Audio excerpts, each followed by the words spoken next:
শাড়ি আমরা পরব না, শাড়ি আপনার সাধারণ সম্পাদক ওবায়দুল কাদেরকে পরায় দিব আমরা। শাড়ি আমরা পরব না, আপনার পররাষ্ট্রমন্ত্রীকে পরায় দিব এই শাড়ি আমরা। শাড়ি আমরা পরাবো না, শাড়ি আমরা আপনার স্বরাষ্ট্রমন্ত্রীকে পরায় দিব। এবং এই শাড়ি আমরা পরায় দিব অপদার্থ এবং অকার্যকর বিজিবির প্রধানকে, তাকে আমরা শাড়ি পরায় পুরো ঢাকা শহরে ঘোরাবো। শেখ হাসিনা বলেছে শাড়িগুলো পুড়িয়ে ফেলতে, ভারতীয় শাড়িগুলো। আমি আপনাকে রিভার্স একটা কথা বলছি, আরিফ বিল্লাহ ভাইয়ের কথা অনুযায়ী শাড়ি আমরা পরব না, শাড়ি আপনার সাধারণ সম্পাদক ওবায়দুল কাদেরকে পরায় দিব আমরা। 16 বছরে 1000 মানুষ, গত 2 বছরে 105 জনের মতো, এবং এই রমজানে আপনার 5 জন মানুষ হত্যা করলো। আমার প্রশ্ন, এই পুরোটা সময়ে যিনি এই রাষ্ট্রের প্রধান হিসেবে জোর করে ক্ষমতায় আছেন, তার পক্ষ থেকে কোনো আপত্তি বক্তব্য শুনেছেন যে ভারতের সীমান্ত হত্যার এই নীতির প্রতি আমি আপত্তি জানালাম? শেখ হাসিনা এই ধরনের কোনো আপত্তি করেছে? কোনো আপত্তি করেনি। শেখ হাসিনা বাদ দিলাম যে ভুলে গেছে, শেখ হাসিনার দলের সাধারণ সম্পাদক ওবায়দুল কাদের, সে কোনো আপত্তি করেছে? আপত্তি করেনি। শেখ হাসিনার দলের পররাষ্ট্রমন্ত্রী, সে কোনো আপত্তি করেছে? আপত্তি করেনি। স্বরাষ্ট্রমন্ত্রী, সে কোনো আপত্তি করেছে? আপত্তি করেনি। অর্থাৎ দল হিসেবে আওয়ামী লীগের পক্ষ থেকে কোনো আপত্তিপত্র, কোনো নিন্দাপত্র আসেনি বাংলাদেশি নাগরিকদেরকে হত্যা করার জন্য। এখন এই আপত্তিপত্র দিচ্ছে না কেন? ভারতের প্রতি প্রেম থেকে না ভারতের প্রতি ভয় থেকে? এটা হলো আমার প্রশ্ন। আমার বাংলাদেশের নাগরিকদেরকে হত্যা করে ওরা বলে যে গরু চুরি করতে গেছে, চোরাচালানের সাথে সম্পৃক্ত, এরকম বিভিন্ন কথা বলে। আরে ভাই, চুরি করার অপরাধ কি হত্যা নাকি?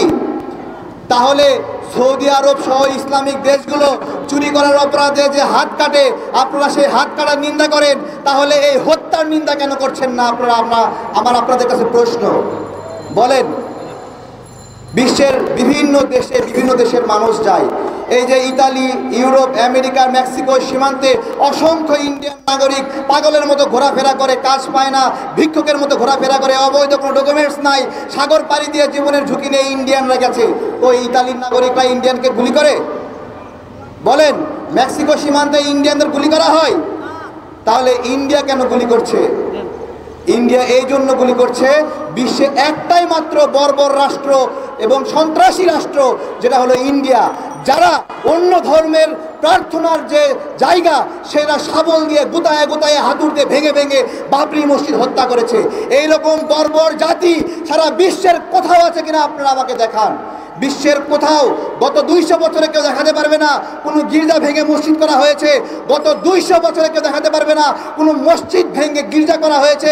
কিন্তু এই ইন্ডিয়ানরা দৃষ্টান্ত স্থাপন করেছে বর্বরতার, দৃষ্টান্ত স্থাপন করেছে অমানসিক আচরণের, যে এরা অন্য ধর্মের প্রার্থনার দ্বার ভেঙে নিজেদের রাম মন্দির গড়েছে।